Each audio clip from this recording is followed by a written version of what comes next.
అందరికీ నమస్కారం. ఈరోజు మనం విష్ణు సహస్రనామం ప్రాముఖ్యత గురించి తెలుసుకోబోతున్నాము.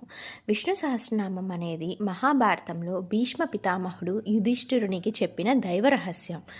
ముందుగా మనం ఆ కథ తెలుసుకోబోయే ముందు కొత్తగా ఎవరైనా మన ఛానల్ని చూస్తున్నట్లయితే సబ్స్క్రైబ్ చేసుకోండి. పక్కనే వచ్చే బెల్ సింబల్ని క్లిక్ చేయడం ద్వారా నేను పెట్టే ప్రతి ఒక్క కథ అనేది మీకు ముందుగానే అందడం జరుగుతుంది.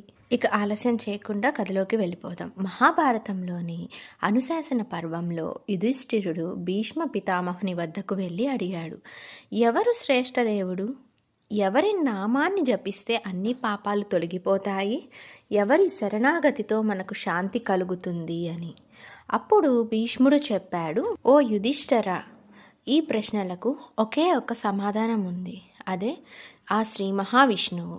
ఆయన నామాలను జపిస్తే మోక్షం కలుగుతుంది. ఆయనే సర్వశక్తిమంతుడు. ఆయన సహస్రనామాలను నేను నీకు చెబుతాను అంటూ విష్ణు సహస్రనామాన్ని మొదలుపెట్టారు.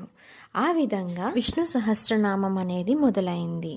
అయితే భీష్ముడు చెప్పిన ప్రాముఖ్యత ఏంటంటే, సహస్రనామం జపించడం వలన మనిషి లౌకిక ఆధ్యాత్మిక ఫలితాలను పొందుతాడు. భయం, దుఃఖం, వ్యాధి దూరమవుతాయి. మనస్సు ప్రశాంతమవుతుంది. జనన మరణ చక్రం నుండి విముక్తి పొందుతాడు అని. ఆధ్యాత్మిక లాభాలు: భక్తి బలపడుతుంది. ధ్యానానికి మనసు కేంద్రీకృతమవుతుంది. ఆత్మశుద్ధి పొందుతుంది. భౌతిక లాభాలు వచ్చేసరికి ధనం, ఐశ్వర్యం పెరుగుతాయి. కుటుంబంలో సుఖ శాంతిలు ఏర్పడతాయి. శత్రువుల అడ్డంకులు తొలగిపోతాయి. ఆరోగ్య లాభాలు వచ్చేసరికి మనసు ప్రశాంతంగా ఉంటుంది. ఒత్తిడి తగ్గిపోతుంది. మంచి నిద్ర కలుగుతుంది. ఈ లాభాలన్నీ కేవలం నామాలను చదవడం వల్ల కాకుండా భక్తి, విశ్వాసంతో జపించినప్పుడే లభిస్తాయి. సహస్రనామం మొత్తం 1000 నామాలు. కానీ కొన్ని నామాలు ప్రత్యేకత, ప్రాముఖ్యత కలిగి ఉంటాయి.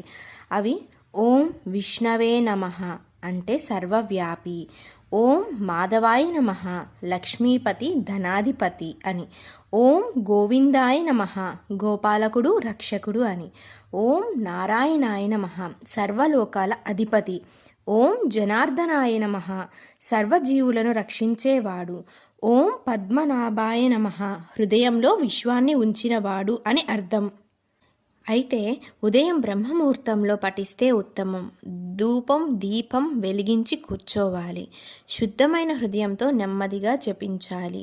అర్థం తెలిసి పఠిస్తే ఫలితం మరింత గొప్పది.